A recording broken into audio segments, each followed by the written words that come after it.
Hi folks, this is all the fruit, and today I want to be foraging towards the village of Seim in the state of Hesse in Germany.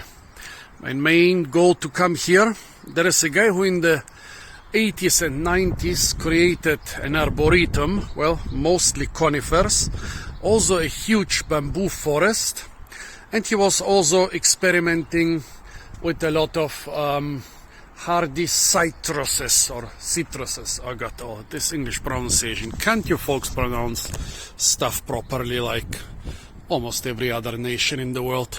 Well, when I visited him last time, this was in 2001 or 2002, stuff wasn't going so well.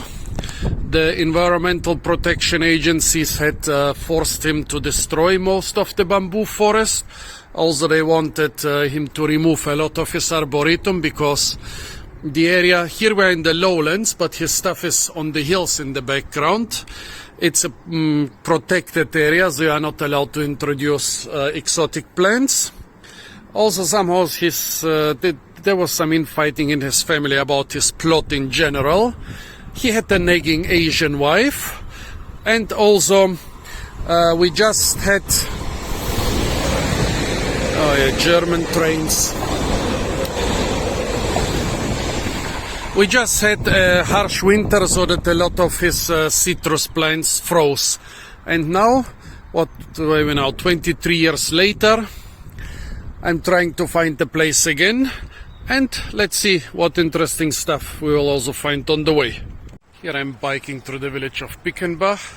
A sour cherry tree over there, a ginkgo tree, which can also bear edible fruits with edible seeds. Well, here we are in the warmest climate in Germany, in the Upper Rhine Valley or Upper Rhine Flat. It's a valley, but it's also very wide, a couple dozen kilometers wide and flat, so both names are being used. It's not the mildest area, it's also not the driest area, but it has some of the mildest winters for German standards, it has some of the hottest summers for German standards, and so you can find a lot of exotic stuff here. Here, for example, a Himalayan palm, an albizia, a fig tree, and so on. Those trees, those things are only slowly being introduced into the rest of Germany, but here in the Upper Rhine Valley, they've been staples for decades. Well, with staples I mean not edible staples mostly, but staples in landscaping. But this guy I want to visit. He was a big pioneer in the last century. Let's see what's left of his legacy. Maybe he is even still here. He was already very old back then. Not stopping for every fruit tree here, a row of apple trees, especially since most things are not in season. It's funny, mulberry season was over in an instant. We had occasions when the mulberry season was over very quickly, but those were hot and dry years. Now we have, here's some edible mallow flowers. Now we have a cold and wet year. Still the mulberries are gone, and soon the cherries are also gonna be gone. Yeah, when you bike through those villages here, sometimes you can find hidden treasures like non-hardy or other rare fruits. I learned about this arboretum from some little local tour guide book. Even the guy who had the arboretum didn't know that he was mentioned in that book. Again, apples, quinces, blood red cherry plums and so on. Nothing too exciting for now. Portuguese laurel cherry. In the last century, somebody's dropping pine cones. In the last century, the Portuguese laurel cherry would have been considered too frost tender. By the way, here I'm biking on sand dunes, since a lot of those, well, actually a lot of the areas sand flats. That's why there is so much Scotch pine here. It doesn't mind the drought too much. Yeah, a lot of the areas in the Upper Rhine Valley are sand flats and sand dunes. The sand has been blown here during the last, here by the way, Topinambur, during the last ice age. Yeah, makes for quite a dry and poor soil. Yeah, here actually we are actually on a real sand dune. As you can see, I'm going down now. Also looks like the pines are shedding their cones in big amounts right now. That's interesting because the seeds of Scotch pine are actually edible. Bit of an unusual bramble here. In Germany, thousands of bramble species have been described. At first I thought this is the invasive Rubus armeniacus, but now so many flowers and so dark. Strange. I mean, I can identify about a dozen of different brambles in Germany, but there are experts who really differentiate thousands of species. That's more than all the other accepted species in Germany. I think it's a little bit too much, but when you see something like that thing back there, you notice, yeah, it's not a normal bramble. However, they are all tasty and edible, so don't worry. This here is the standard Rubus armeniacus, I think. And yeah, around here the flowers seem to be a lot darker than I'm used to. Here you can see the edge of the Rhine flat. This is the so-called Bergstraße, or mountain road, which the Romans built here because the sand dunes were periodically flooded and were quite swampy. So the Romans had a road along the mountains. Now the whole area is named after it. Those mountains, they have real rocks there, real stones, but here in the lowlands, everything is just sand and silt and gravel. However, the sand for the sand dunes is not from those hills. This is mostly sand from the Alps, which later got blown by the wind around here and created the specific soil. So now I have to see, somewhere over there, but even further north, should be the Arboretum. Lots of different fruit trees here. A walnut, alfalfa for animal fodder. Here, what is this? Is it barley? I think this stuff is, yeah, this is barley. However, right nowadays we don't really have real wheat and real barley and all the other things. Those are all modern hybrids which don't really fit the old established vernacular names. Fruit orchards used to be much more common here, especially at the base of the mountains where the climate is even a bit milder, because there's been a railroad here since the 19th century, so since the late 19th century. Farmers were actually able to export their fruits. Fruits are perishable, you need to export them fast. Throughout all of Germany and even to Britain, Scandinavia, northern Italy, and so on. But nowadays, the orchards are greatly diminished. Here, by the way, in the foreground, the edible stinging nettle. Here a young tree of the German medlar. They almost stopped medlar cultivation since the 50s and 60s here, and then a couple decades later they restarted it, but mostly for ornamentals. And here Acer pseudoplatanus, a maple which you can use. It's the only European maple worth using for maple syrup, and only one of the few European maples where it seems. This here, for example, Acer platanoides, very similar name. So Acer pseudoplatanus, good maple syrup and good edible seeds. Acer platanoides, not worth neither for seeds nor for syrup. Also barley, or this barley-like stuff, seems to dominate here. I wonder if the reason is the poor sandy soil. Usually there will be more wheat-like things and less barley-like things in this part of Germany. This is Seim, so the Arboretum was somewhere along those hills. Here, along this transmission tower, you can see, or maybe you cannot see so well because there's a cloud right there. A lot of the forest has died during the droughts of the last years. Right now, a lot of mistletoes. Maybe I should kiss this grandma under those mistletoes. Well, so we had a lot of drought during the last couple years. A lot of trees died. Here, by the way, a little spot with rare sand dune vegetation. So we had a lot of drought here, of course, here on the sand dunes and also on those hot southern slopes like over there. The drought was particularly severe.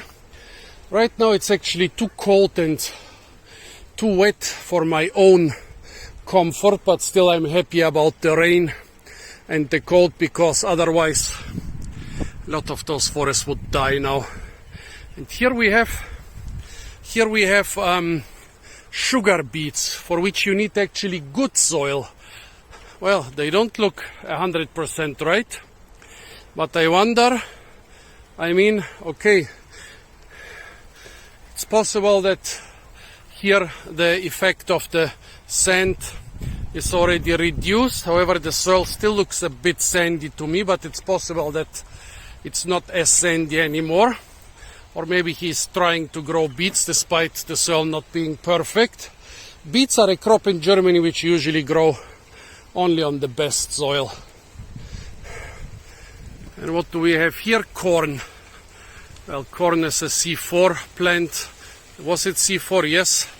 It can grow quite well. Oh yeah, here the soil is not that sandy anymore, so I guess it's also good enough for beets. But yeah, if you know what the soil is, you know what you can expect them to grow there. And when you think, wait, they grow beets here, it doesn't look right. And then you check the soil, yeah, it's not as sandy as it was 50 meters ago. Makes sense. And the first sign was seeing the beets. So if you know what to look for and what every plant means, what it's an indicator for, you can see a lot of cultural, historical and even geological things. Yummy. Yeah, those cherries, historically since the late 19th century, the main cash crop of the area, because the soft and perishable cherries were very easily to transport by train. And this seems to be a public collection. Well, if it's public, it's not stealing, right? Yeah, those are the telltale signs. A narrow strip, 1 tree of every variety. A lot of young trees planted, but of different varieties. And especially those labels there. They are not at every tree, but here, for example, those look like some yummy cherries, perfectly ripe. Since we are in Germany, every tree has a number. People have broken the lower branches. Now how am I gonna get? Are the cherries worth it?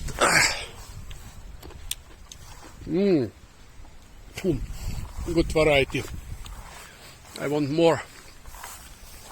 But I don't want to break that tree. Too tall to reach it and too young to climb it. However, with the next one, I might be able to carefully bend down this branch. Oh yeah. And munch on the tasty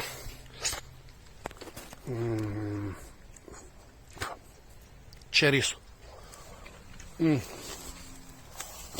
Here, by the way, very interesting phenomenon. Some plum tree, which must have been cut down because I don't see a plum tree nearby. So they cut down the plum tree and it produced thousands of suckers. They didn't cut the grass last year. This year, from here to exactly here is the growth of last year. This is the growth of the present year. So they haven't cut the grass last year at all. If they wait for 1 or 2 more years, this is going to become a plum thicket. Also,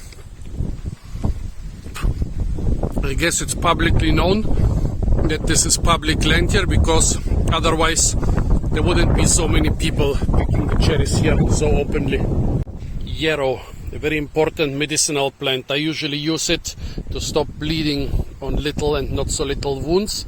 You can also use it for stomach and heart things, as far as I know.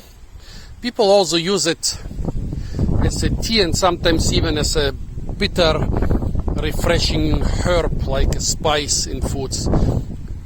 I used this thing regularly when I was young. I don't know, nowadays I don't use it anymore. I use it almost exclusively to stop bleeding. It works very well.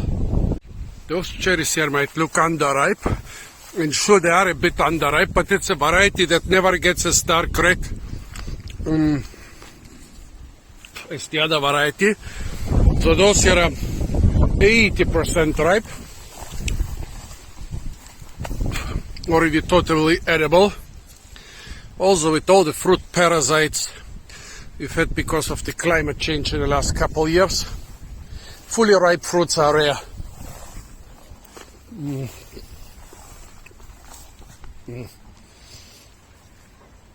We have to get them as soon as they become kind of edible. Pity there are only 2 labels, otherwise I would have liked to make a video about this public fruit orchard. Geonaturpark, this is the local nature park. It's not as high of a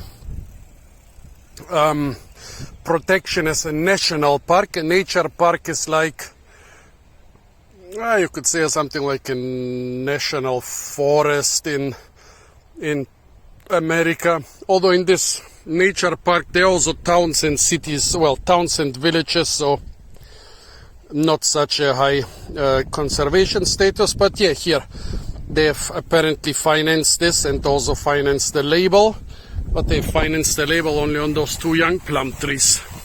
Pity. With the other ones we have to guess. Also, I said something about the cold, wet year.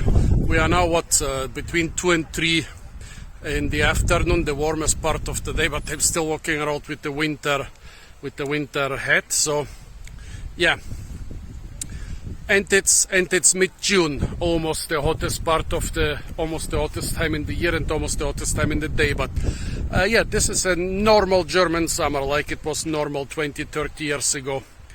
Nowadays, yeah, I usually walk and drive around topless even in March, but not this year, folks. This year we get reminded what typical German weather is. Like the type of weather that basically drives the Germans in hordes towards the south to either burn Rome or chill on the Spanish beaches. For a couple years we had basically a small pause from this cold German summer weather, but now it's back. More public cherries. Funny, none of those old people has stopped to explain to me that this is the orchard of their brother, father, or something like this. They like to do this. However, you nice people, I'm working in nature conservation myself, and I know how to recognize those public orchards. They have a particular style. So many Germans have attempted to kick me out from such pieces of land. But none has succeeded. Prunus mahalep and Rosa pimpinellifolia. The rose was probably planted, but it's a rose which the rose hips will turn black when they get ripe. Not when they are rotten, but black is their normal color when they are ripe. It's a rose of super dry areas. Here is a ripe one. They're edible like most rose hips. And Prunus mahalep is typical for semi-desert, dry mountains in the Middle East and stuff. And grows wild or feral, used to grow wild or feral only in the warmest and hottest and driest parts of Germany. Now it's spreading with the climate change. But interesting that I see them here together. My memory is a bit sketchy, but I think the bamboo forest used to be on those slopes over there. Several kilometers of slopes along the village, and yeah, it could be everywhere, but I think it's over there. Here I'm in the old part of Seim. Some nice beautiful architecture. 1953. You cannot tell me that this was built in 1953. Maybe it was restored in 1953. This is probably the local town hall. Beautiful. Let's see how far up I can get with my old granny city bike. Some old guy told me there is no bamboo up there, just a castle park. Here, by the way, pokeweed. However, this is not the American species Phytolacca americana. This is Phytolacca esculenta from Asia. Esculenta means edible. It's still poisonous. Not as poisonous as the American pokeweed, but still poisonous. Here the bryony. This one's still flowering. I saw one with ripe fruits further down, but it's a little bit too early for this. This seems to be the castle park. Here is the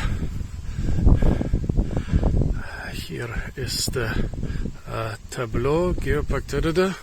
I can see a couple really nice old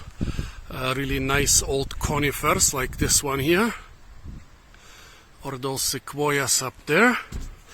Not bad. Since I haven't been here, check it out for a moment. However, now I asked the young guy.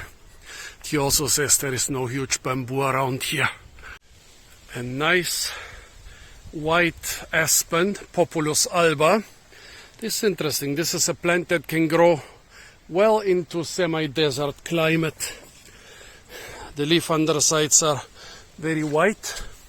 And this tree is quite old. I mean, they grow really fast, but still, I've rarely seen one of this size. The main stem is maybe 1 meter 30, 1 meter 40 thick. Side stem maybe 70 centimeters. Not bad. And also filled with water. Here the water is running out of a hole in the tree. This lime or linden tree behind the sequoias looks like it's even older. A lot of edible fabaceae here. They accumulate nitrogen from the air, so they're usually quite packed with nutrients, but I'm not in the mood right now. Oh, no trespassing. Ah well, it's a measly castle anyways. But wait, the tree is nice. This linden tree is nice. I want to check it out. It seems gigantic and ancient. Oh yeah, that's a nice tree. Could be up to almost 2 meters thick. Let's get closer.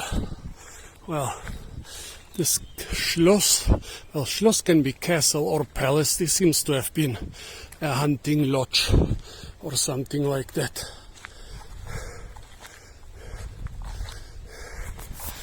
Nice tree. Branching from the base. Beautiful. Okay, let's run. Let's see if the stinging nettles have ripe little nuts already. Nope, they're still flowering, as I can see. Every part of the stinging nettle is edible as long as it's still young and tender. The little nuts are also edible when ripe. However, remember that every part is covered with painful stingers. Magnolia grandiflora, an evergreen and not very frost hardy magnolia species. I think those houses look pretty. Not very expensive, but pretty. And everybody seems to have a big dog around here. A big kiwi berry plant. Leaving the bike behind when it gets too steep.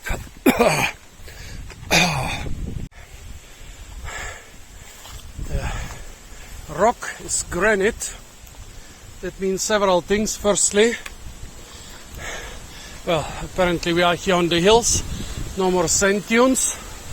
Then granite usually produces good fertile soil. Also on granite you can find a lot of less fertile places with rare flora, especially on such little slopes, tiny habitats where you can expect rare species. Also granite and similar rocks around here, they have a very strange geology. You can expect, well, you have a lot of useful minerals here. There used to be a lot of mining, and nearby, near Frankenstein Castle, yes, it's around the corner, and yes, it is as beautiful and impressive as in the horror movies. Near Frankenstein Castle, you could easily get lost in the past because compasses don't work there. They are magnetic rocks. Yeah, very interesting area in many, many different aspects. Old granite rubble wall. You can see we have a lot of different types of granite. That means the chance for rare ores or even gemstones here is quite high. Bad quality gemstones, you wouldn't get much for them as jewelry on the international market, but as collector's pieces they are sought after.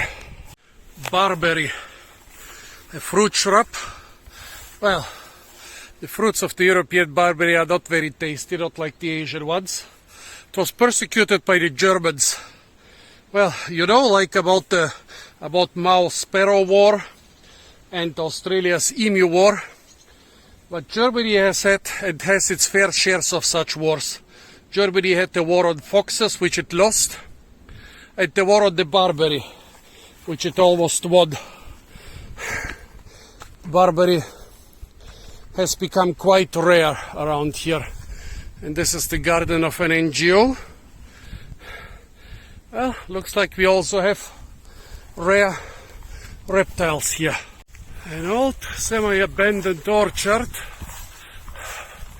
Oh, this is a Mirabelle tree, special type of plum. Most people confuse it with the cherry plum, but from the leaves I'm pretty sure this is a real Mirabelle. Well, look at it, it was grafted on a cherry plum. So here, once and for all folks, difference between cherry plum and Mirabelle. Those are the leaves of the cherry plum, those are the fruits of the cherry plum. On top of it, a Mirabelle. Almost no fruits, I see only one here. We had frost and snow and hail during flowering season. The cherry plum usually can tank that, no problem.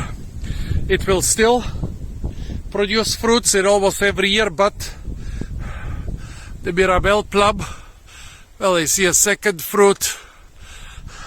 Mirabelle plums are very similar to cherry plums, but they are much more sought after. Maybe I should make a video about the difference between both.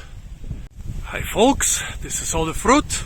And here in the beautiful semi-abandoned orchard above the little town of Seim in the south of Germany, I saw this plum tree.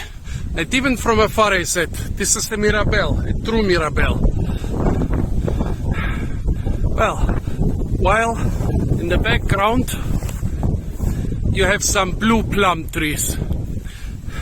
And in many countries, but especially in Germany, people confuse the Mirabelle, no, not so much with the blue plums, but with the cherry plum. Whenever they see a cherry plum, they say it's a Mirabelle. Well, here we have coincidentally Mirabelle and cherry plum growing right together. I'm pretty sure that the Mirabelle was grafted on top of a cherry plum, so here we have a tree which is half Mirabelle and half cherry plum, but don't worry, both halves are very well distinguishable. So here It's the Mirabelle tree. One possibility is that it was grafted somewhere up here, however, it doesn't look too much like it. Everything above this point is definitely Mirabelle. I don't see cherry plum anywhere up here. So either it was grafted here, or it was grafted down in the ground, or maybe it wasn't grafted at all. Some people say you don't need to graft plums at all. And here right next to it grows a cherry plum. This is a feral cherry plum. You cannot call it wild because it's not native to Germany. How can I show this to you? I'm not sure if both are connected. Well, at first I expected the cherry plum branches would grow out of the base of this tree, but no, they are like 20 centimeters or at least 8 inches distance between both. The cherry plum could be coming out from a root of the rootstock, could be a sucker of the rootstock, or it could be a seedling, simply because it was not so easy to cut the grass next to the Mirabelle. As you can see here around this cherry, there are brambles everywhere because it's more difficult to cut them. Same thing, you have brambles around this apple, a lot of brambles around the next cherry. So I don't know if one was grafted on top of the other, but here they are growing together. So now we can once and for all start distinguishing between them. I'm a little bit too lazy, otherwise I would go up there and show you the blue plum also. Let's see if I'll do it. At first, I want to show the cherry plum. The cherry plum is one of the parent species of most modern plums. Another one which definitely grows somewhere around here in the hedges is the blackthorn. However, right now I cannot see a blackthorn. Well, here we have the cherry plum. Often the branches grow at more or less 90-degree angle. The twigs grow at a more or less 90-degree angle, and they are spiny. When those little things, a lot of them will dry up and they will become really hard spines. Here you have a couple of them. You can pierce through leather with those things.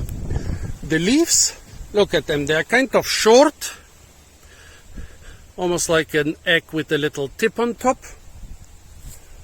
That's the underside of the leaves.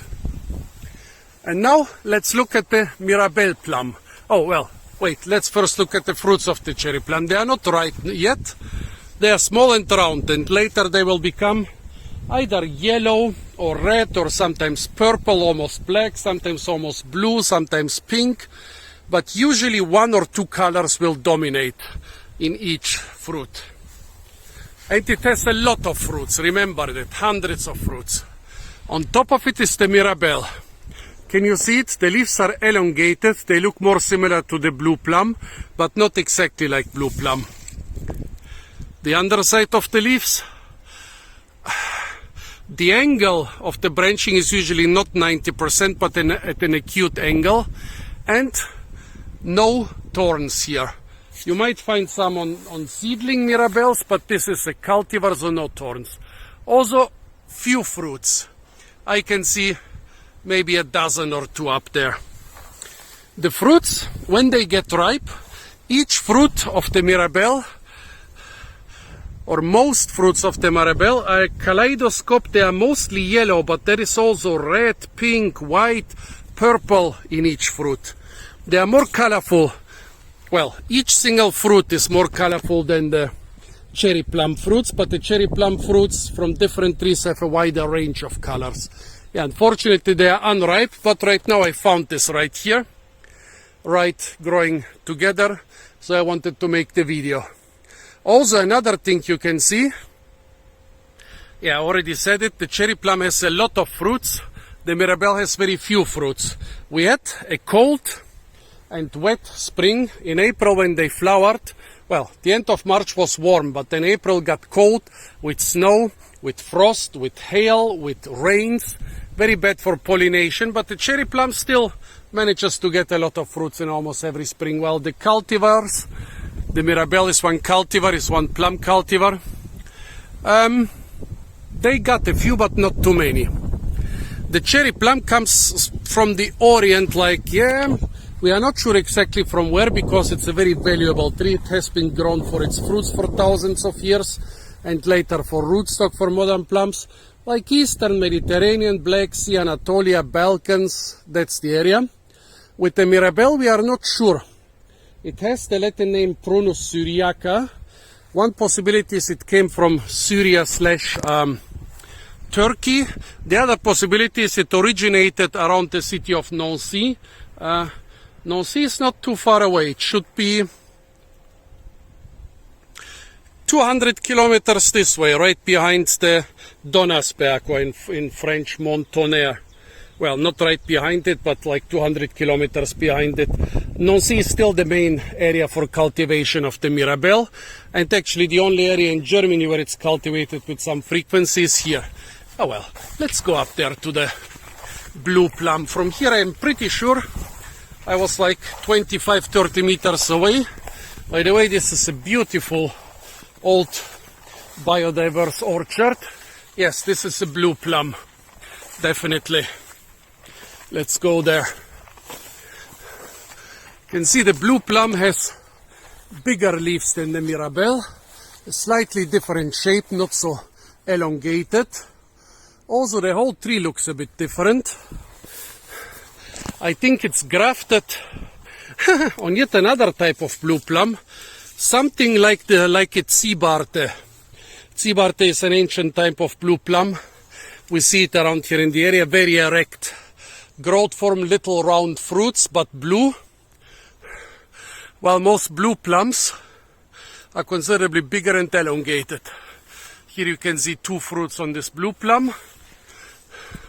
I don't see a single fruit on this Seebarte. But yeah, nice. Basically 2 trees, and we found 4 different plum varieties. So folks, this is most probably a Seebarte. However, ours is not exactly the same as the one which is common in the Alps. And up there a blue plum. So those were some different plums which people like to confuse here on the beautiful orchards above the town of Seim. Stay tuned for a lot more fruit videos from the beautiful and incredibly fruit-rich area of Seim in Germany. And if you want to get more such content, it's not enough to subscribe to my channel, because YouTube doesn't recommend my videos even to subscribers for some reason. Better press the little bell icon to be informed whenever I upload. Not far away from the Mirabelle, on top of the cherry plum, there is a blue plum grafted on top of a Seebarte. Seebarte is an ancient plum variety. Beautiful orchard. Also quite a nice view for German standards. Let's see, here we can see pretty far. Here we are at the upper end of the upper Rhine, no, actually at the lower but northern end of the upper Rhine Valley. The mountains or hills over there are the Taunus, and we should be able to see around the corner we should be able to see the skyscrapers of Frankfurt. Right now I don't see them. Over there the nuclear power plant of Biblis. Here a very windy area, that's why there are hundreds, maybe thousands of windmills. When I moved here we had one tiny windmill in the whole area 34 years ago, 33 years ago when I moved here. And now, especially in this area, there are dozens of huge wind parks and hundreds of single ones. Here we have the Donnersberg, an old volcano. And here the Palatinate forest. And the air is so clear that around the corner here we should even be able to see the Black Forest. Oh, and probably those hills over there should be the Hunsrück. So Taunus, Hunsrück most probably.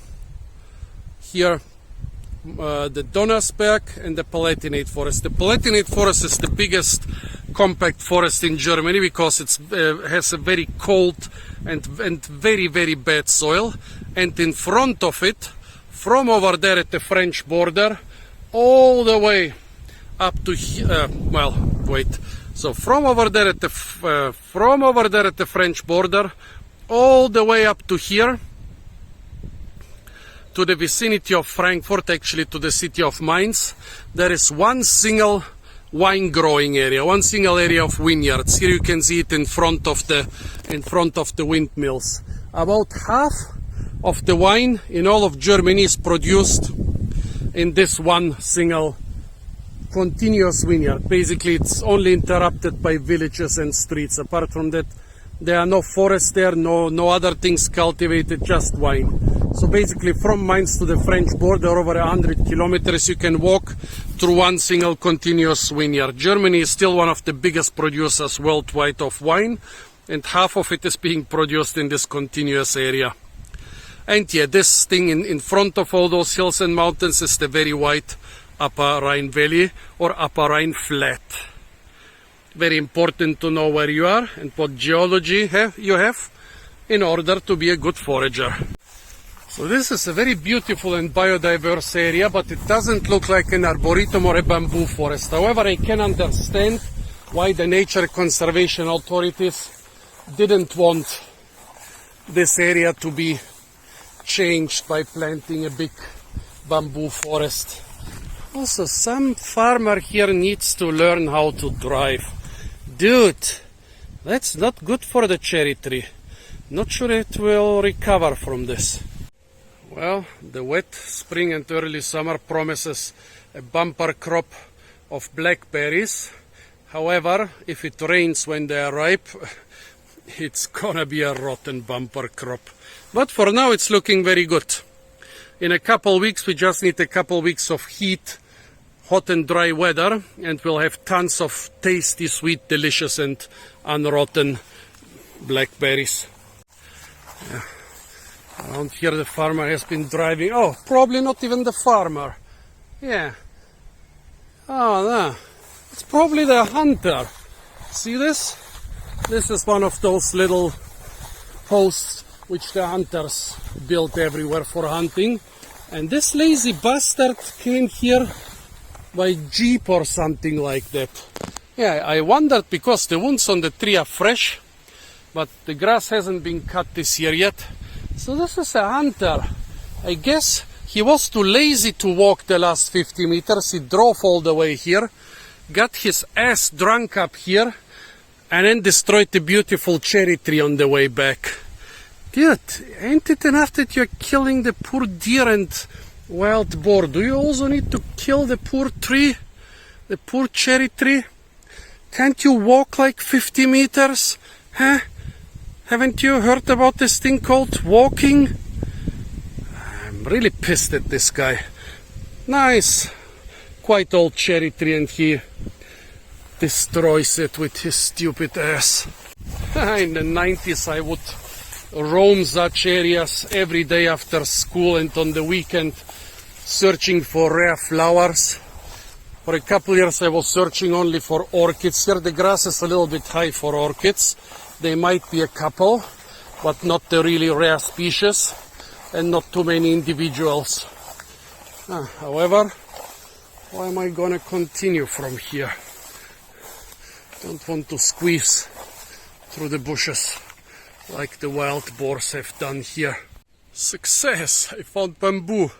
However, this is not a huge forest of giant bamboo, just a small clump. Oh, also, I'm in the high grass. There are tons of ticks around here. Ticks are not only disgusting, they spread some really dangerous diseases like Lyme disease, and the other one is brain inflammation. I don't even know the exact English name. Ticks are by far the most important animal in Germany. People are being attacked by dogs, wild boars, bees, wasps, horses, cows and other things, but the ticks, they really kill and maim a lot of people. I should have taken bug spray with me. This is so sad. And together with the traces and with this, we have the reasons for the destroyed cherry tree. Nice. Google shows a couple quite brownish spots in the meadows here to the left.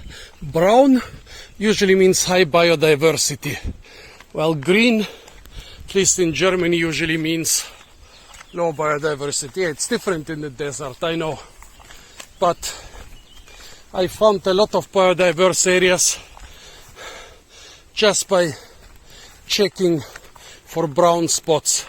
Actually, about 30, almost 35, about 30 years ago when I was using the train over there, I was actually on my way to this area here.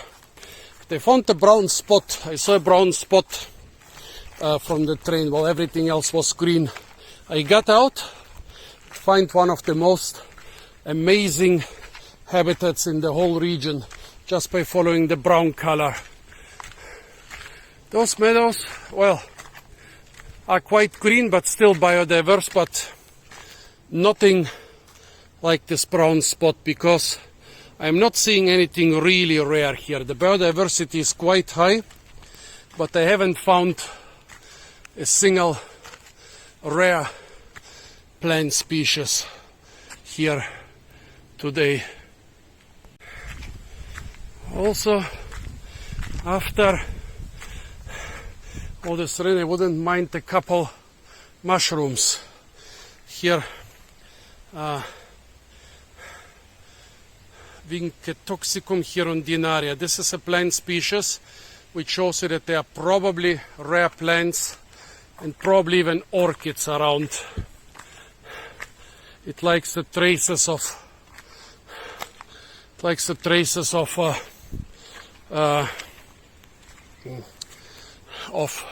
alkaline minerals. Well, there were maybe orchids around, but so much ailanthus growing here probably took over the orchid habitats. They might have been here in the background. Low on battery, nice pavilion up there for rainy days. Silene nutans, this also usually shows you that there are rare plants around, but where are the rare plants? Here's the culprit. Better not film his license plate or I might get in trouble. Don't mess with people with guns.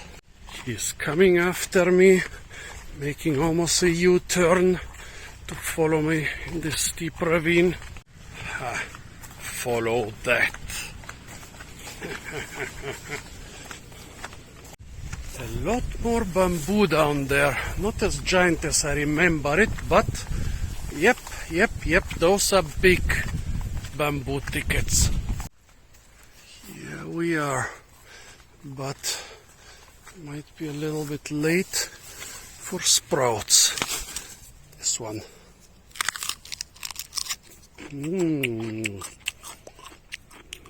Still nice and tender. This looks like the place. Bamboo, a young palm, an albizia. Yep, this is the spot. Actually, the spot right next to it, there is a young guy who was probably not even alive when I came here last time. He knows the name of this guy. So he confirmed this is his plot, but he said he has never seen him. Yeah, looks like this guy hasn't been here for 10-15 years at least. I brought a bunch of blueberries since it's not too fruity around here right now. Decent amount of bamboo, but the giant bamboo was at the end of such a little trail, such a little country road. But I don't think it was this country road. Yeah, this is the guy's plot, overgrown with big bamboo. This cluster could be giant bamboo. I mean, some of them are almost as thick as a human arm. However, nope, this is not the really big bamboo forest. Also, yeah, there are a couple conifers and other exotic things here, but nope, this is... Well, this is the first place I was looking for, where the guy used to hang out. The second place should be the big bamboo forest. Nope, not this country road. There is There's a bit more bamboo over there, but still nothing giant.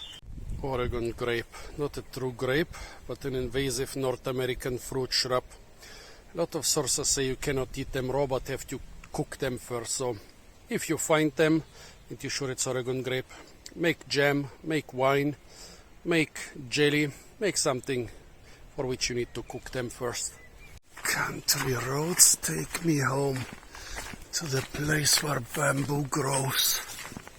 The area is beautiful and the light is really nice, but neither rare fruits nor giant bamboo for now. Oh, somebody is living or was living in the middle of the forest. Right now the soil is loose. No rocks around, only the soft clay, the same color as the sand dunes. Loess is actually a Heidelberg word, but now it's being used throughout the world. You remember this fine yellow sand? Well, it did stop in the lowlands, but the loess, the really fine particles, they continued and got only stopped at the hills. Loess, by the way, is the thing that feeds China, Ukraine, the US Midwest, also the half of the important agricultural areas in Western Europe, Argentina, parts of Australia. Without this type of soil, there would be probably 2 or 3 billion humans and not 8 billion. Very important stuff. Also the settlement of Central Europe by the first agricultural societies in the area a couple thousand years ago usually happened on the loess soils, not on other soils. Deadly nightshade, or belladonna as the Italians call it, because it makes women beautiful, and the Germans call it Tollkirsche. That's the cool cherry, the great cherry, the crazy cherry, because you remember Hansel and Gretel? Whenever there was a famine in Germany, they would send the little children to the forest to eat some cool cherries, and then they would die while on some crazy trip. Very few of those children would make it home alive, and then they would tell stories like crazy stuff like gingerbread houses and witches and so on. But it's all in the fruit, folks. It's all in this cherry, which you used as a sort of birth control in old-time Germany. Water is life. Here it's just a pipe, but you might have noticed, despite the very wet weather and the very green area in Germany, this is the first water source I come upon today. So foraging for food might be nice, but as long as you don't find water, don't even bother about the food. And a nice spot for wild boars to wallow. This looks a lot like the country road with the bamboo forest, but I think I'm too far up. If you ask me whether there's gold in those little creeks, nope. The gold is down in the sands of the Rhine. Up here, the mining was for silver. Asked a couple really ancient hikers. Yeah, they didn't know the name of the guy, but they knew his plot and that he was cultivating bamboo, and they showed me on the map, and it's exactly the plot I visited. But they say, well, hiking around here there is no other spot with giant bamboo. But it was a country road that looked like this here. Let's see. I'll check out this one and maybe one more, and that's it. Bamboo. Right where they came from, right in front of the forest up there. Okay, I'm already walked quite far down. Yeah, so it's the next country road, not this one. There's quite a lot of bamboo up here, but this doesn't look like the area which was accessible. 1, 2, 3 fences and the hedge. Well, they say he did plant the bamboo on various plots. Around 2000 when I came here, stuff was already past its prime. He already had to remove a lot of it. So we see a conspicuous amount of big bamboo stands around here. That is the big bamboo forest, still here. Or is it gone? Again, a maze of old and overgrown country roads. Beehives. Of course, the bees like the plethora of flowers after the moist spring. What they don't like is flying around in the rain. Yeah. For Google, those whole country roads. Well. Well. Hops. You need this type of wine to make not wine, but beer. And here you have elderberry. From that you can also make wine, but you shouldn't consume it raw. And here is the blackthorn, the other parent species of most modern plums. I have to squeeze more and more through the shrubbery. Here is a forest, not of bamboo, but of bracken. Bracken is actually an edible fern, but in Western cultures we usually don't eat it. Asians like to pickle it. Remember all those videos? Asian people harvesting the young bracken. Well, I'm not gonna use it for anything. I'm gonna throw it away. If you say it's a waste, well, it is kind of taking over meadows, so keeping it in check is not actually wrong. Plot of St. John's wort. This stuff is very good against winter depression, but don't get the idea to drink it now. I mean, you harvest it now in early summer, June, July, but if you drink it in June, July, you'll get a horrible sunburn. This is phototoxic. It increases the sensibility of your skin for sun. That's why in winter, when there is almost no sun, you will get more vitamin D out of the sun. But in summer, when you have to be careful about sunburn anyways, this thing, if you drink the tea from it or rub it on your skin or do whatever with it, it will increase your sunburn exponentially. I really like the beautiful countryside here. It's less developed than the area of Heidelberg. Donkey thistles, by the way. As far as I know, those were introduced to America in the 20th century and spread like crazy. To Bulgaria, for example, they got introduced by the Russian troops, I think, in the war of 1835, or was it 52? They didn't intend to introduce them, but those Russians, they've introduced a lot of steppe plants to Western Europe. They've also introduced a lot of the sand dune plants here. By the way, this stuff, if you can make it past the numerous spines, the donkey thistle is not only good for donkeys, you can eat the butts. They are like small artichokes. You just have to cut away the spines, and I'm too lazy for it right now. You can nibble them even raw after you get past the spines. Also, it's become kind of rare-ish in Germany. Don't remember seeing it anywhere this year. This is the first time. Attention, valuable bush, Pfaffenhütchen. Yeah, that's the name of this thing. It's Eonymus europaeus. Very typical for those caterpillars living on it. Actually, this is the second generation of leaves for this year. The first generation got completely devoured by the caterpillars, which left those cobwebs behind. Decided to go for one last try. Oh, there is something interesting here. Centaurea. This should be Centaurea diffusa. It has become kind of rare in parts of Germany, but not in the sand dune areas around here.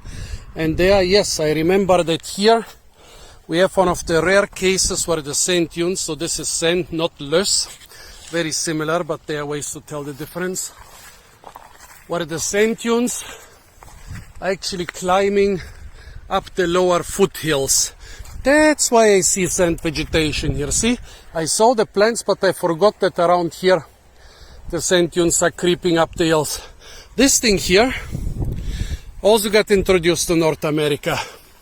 And in the US, they say they are like, 40,000 square miles, where in the Midwest or in the Old South, somewhere like that, which got abandoned by agriculture because it's basically impossible to fight this stuff. I don't know if it's true or if it's still true, or they have been reclaimed or partially reclaimed, but there seems to be a huge area in the US where this thing is just dominating and destroying every attempt for agriculture. Here you can practice again. Mirabelle tree, blue plum. And the blue plum probably again grafted on top of Ziebarte. Here in front I see a cherry plum. And I bet, oh yeah, the blackthorn is also not far behind those two dead trees. There is a big blackthorn bush. And here is a cherry plum bush. And here the Ziebarte has survived. See those really tall things? Here are remnants of the grafted blue plum. And then the vertical branches are from the rootstock from the Ziebarte. Same thing here. You can also eat it. And here you can see it is fruiting profusely. And actually the alcohol from it is more expensive than other plum schnapps, but the fruits are not so much sought after. This is getting out of hand. More overgrown country roads. Oh, here by the way, Lonicera, the honeysuckle. This species is poisonous for humans. Actually, most honeysuckle species are. But of course, birds love it. That's why it has those little red berries. Birds are attracted to the color red. So if a plant wants to be eaten by birds, it makes red berries. Oh, here we have the quaking aspen. Strange that it grows here on the sand dunes. Unlike the white aspen, this one actually grows quite high into the north of Europe and into high mountains. It's like the more or less the cold weather equivalent of the white aspen. Also the biggest and oldest creature on earth is actually a quaking aspen. A whole forest of quaking aspen which is reproducing by suckers. Not here but in the US. I think it was in Oregon or somewhere. Probably even the species is a different type of quaking aspen, but here we have a small version of this. Can we please also have a small version of the panda forests? Come on folks. Where is the bamboo?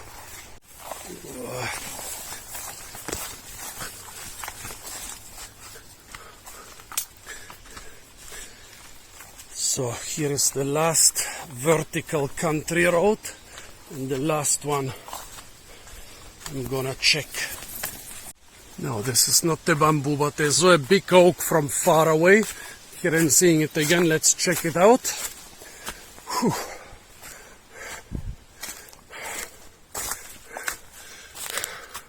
It's less old than I thought, but it is big. Yeah, less than 100 years. Impressive in its size, but not really in its age. Also here one of those hollowed out roads in the Lys. Some of them can be like 20 meters or 60 feet deep. And of course were a nightmare for traveling, especially in rainy and frosty periods. You could get buried in such a road just by the walls collapsing around you. Another patch of quite large bamboo here. Actually quite a large patch.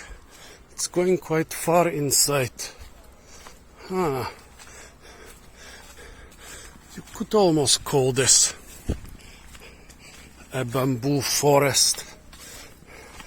But it's pretty well protected. Also the size of the bamboo is not quite small, so I guess you can call it a giant bamboo forest. And here you can see people from time to time are harvesting stuff. This is going quite far in there, so another quite sizable bamboo patch. I also remember this area here from like 25 years ago. Looking around, cannot spot any more bamboo clusters. Maybe it's for the best. I mean, having a lot of exotic bamboo around is sure beautiful, but this is quite a nice area here. And bamboo is incredibly invasive, so having it overgrown with bamboo is maybe not the best option. But those couple big clusters in the gardens, they could still do the job. They could still overgrow the whole area if they are left unchecked for a couple decades. Bamboo usually around here doesn't spread through seeds. It spreads to rhizomes, through suckers, through root shoots. Yeah, I mean, it's not that I desperately need bamboo right now. Would have been nice to meet the guy, see what experiments he's doing, see maybe where the bamboo forest has gone. Here is the last bamboo patch from the other side. More over there behind the trees. Well, yeah, so I found the guy's garden, but not the guy himself. I found a couple patches of bamboo, but not a single one which was freely accessible. I'm hiking through a really beautiful area. I would say mostly a success. Look at that, Cardus nutans. Another beautiful and pretty rare thistle. I like this one. It's very spiny, but I like it. And here, a nice herd of red goats. Also beautiful. By the way, folks, I decided to make less of those long foraging videos. Almost nobody is watching them or watching a significant part of them. They usually have a much lower view count than a short species video. They'll take me, here by the way, another plot with bamboo. They'll take me like 10, 20 times the effort to make. They need like 20, 30, 40 times the storage space. So, only gonna do them in rare circumstances, not a lot of them like I used to. I hope that you are not mad. From now on I'm gonna doing again the more popular short species review videos. What is this? Is this some ornamental tobacco? Maybe rather some salvia. Is there some salvia growing in the nearby gardens? No, but the stem here, it can disperse seeds quite far. And I just swallowed the fly. This plant here is the highest category of endangered in Germany. Endangered of extinction. That means it's extremely rare. However, in the last 15-20 years it has been spreading in urban areas. Well, the name was Pseudognaphalium luteoalbum. Before that it was also something different. Nowadays it's something different again. The name changed several times. But it's so funny. It usually likes to grow on muddy river banks. So I think the ones that are growing here in urban areas, mostly in pavement, are a totally different ecotype, probably something from southern Europe or from other hot areas. I doubt it's exactly the same genetically as the one that's native to this region, but you never know. In Heidelberg I found it in an area where it was recorded over 150 years ago, so who knows? Maybe it just changed its ecological niche. Here, quite an old specimen of a Portuguese laurel cherry. This must have been planted in the last century. I think it's over 25 years old. Back then, Most people thought this cannot even survive around here, and it wasn't even freely available. It started becoming available after 2000 in normal nurseries. Interesting where they got this from. This poppy grew in incredible amounts in the deserts of Arizona, in old miners' towns. By the way, psychedelic. There's quite a lot of hackberry, especially around the old castle park or palace park. I'm now again quite close to this area. Later, when I was in the bamboo area, I didn't saw anything, so I think there must be an old hackberry tree in the castle park. Edible fruits, but not in season yet. Lavender.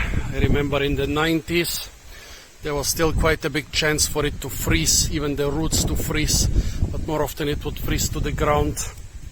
But nowadays it is quite popular, and haven't seen it freezing back severely for many years. Here an albino of this campanula. The normal, what is it, campanula pratensis or what? Normal color is this pale violet, and the normal stems, here is one which still has no flowers. The stems and leaves are a little bit purplish, but this one, the albino, look at it, completely white. Well, the little stem here on the side is not an albino. This specific species is not even considered an important food source, but yeah, I like showing stuff that's interesting for me. Yeah, this could be rather Campanula pratensis or some similar species, but there is also the very similar Campanula rapunculus, which used to be quite a popular vegetable in old times. You remember the movie Rapunzel, this girl with the incredibly long hair? Well, in the original Grimm fairy tale, her father steals some Rapunzel, this vegetable, or this very close relative of this vegetable, from the garden of a witch, and has to give her his daughter. And the daughter is named after the vegetable. Of course, Disney had to spoil it again with the king's daughter and shit like that. But yeah, basically the movie Rapunzel is named after this, or rather a very close relative of this thing. And because the edible roots are quite long compared to other root vegetables, long and thin and very yellow, yeah, that's where the thing with the long blonde hair of Rapunzel comes from.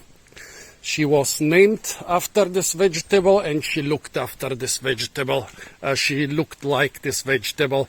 Don't think she could look after the vegetable from her tower.